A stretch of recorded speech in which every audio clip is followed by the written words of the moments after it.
सागर साहब से, बाकी साथियों से इस बात की इजाज़त मांगी है कि सेहत के बुनियाद पे वो अब इस बार इलेक्शन नहीं लड़ पाएंगे।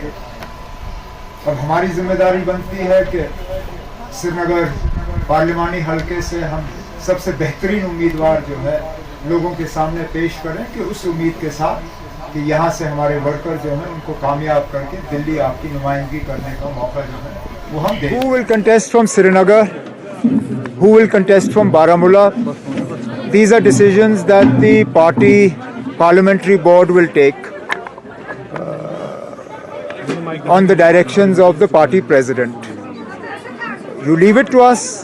Whoever we feel is the most appropriate candidate for these two constituencies will be fielded on behalf of the National Conference, and we hope and expect that our candidates will receive widespread support from the voters in all the constituencies. Ms. Mufti has said that she feels disappointed and her workers feel dismay after the remarks made by Omar Abdullah about her party. Not made any remarks about her party, and therefore I have nothing to say on this. अमर साहब, महबूबा मुफ्ती ने कहा है कि वो पांचों सीटें जो हैं उन पे अपने कैंडिडेट्स खड़ा करेंगे। अभी थोड़ी देर पहले प्रेस कॉन्फ्रेंस हुई है उनकी पार्टी हेडक्वार्टर पे, क्या कहना चाहेंगे? मैं कुछ नहीं कहूँगा ना, मैं क्या कह सकता हूँ इसमें। अगर 5 की 5 सीटों पे उन्होंने अपने कैंडिडेट उतारने का ऐलान किया है तो उनकी मर्जी है, मैं कैसे रोक सकता हूँ उनको। लेकिन अब कश्मीर की 3 सीटों पे हमने उन्हीं के फॉर्मूला के बुनियाद पे कैंडिडेट्स का ऐलान किया। आपको याद होगा जब डीडीसी के इलेक्शन हुए, डीडीसी के इलेक्शनों में हमने पहले उनसे कहा था कि 2019 के पार्लियामेंट इलेक्शन के नतीजे जो हैं उसके बुनियाद पे कैंडिडेट्स का फैसला होना चाहिए। वो उस वक्त पीडीपी को काबिल कबूल नहीं था। पीडीपी ने उस वक्त हमसे कहा था कि पार्लियामेंट के इलेक्शन के बुनियाद पे नहीं, 2014 के असेंबली इलेक्शन के नतीजों के बुनियाद पे जो है कैंडिडेट्स का फैसला होना चाहिए।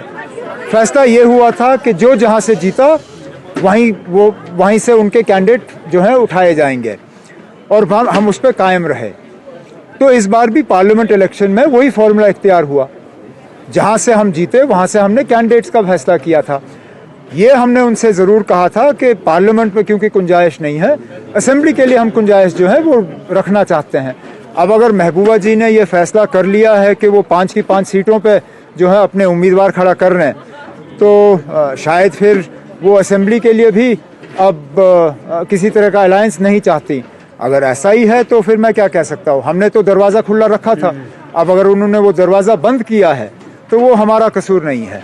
Azad Saab is also contesting now from the Anantnag Rajouri seat. So do you see this competition becoming more dicey in coming time? Not at all.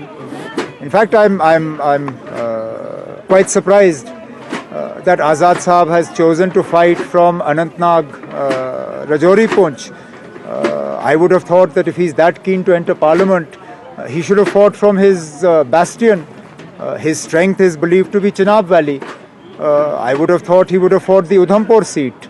The fact that he is not fighting Udhampur and is fighting from Rajouri Poonch, clearly there is more than meets the eye.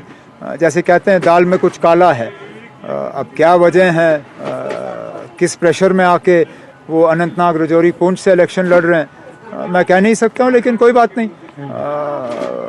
सबसे बेहतरीन और सबसे strong candidate जो है इस election में national conference की तरफ से लोगों के सामने हमने पेश किया हुआ मियां अल्ताफ़ साहब, और कोई भी उनके मुकाबले में हो, हम ये उम्मीद कर रहे हैं कि भारी अक्सरियत से मियां साहब की कामयाबी होगी। Umar sir, one last question. Sanjay Singh has been given a bail after being in the jail for 6 months, but even ED chose not to oppose the bail. How do you see this move? Supreme court ने पहले ही ED के case पे सवाल उठाए थे। उन्होंने ये कहा था, उनकी ऑब्जर्वेशंस थी कि एविडेंस है नहीं, सबूत है नहीं और केस बनता नहीं है।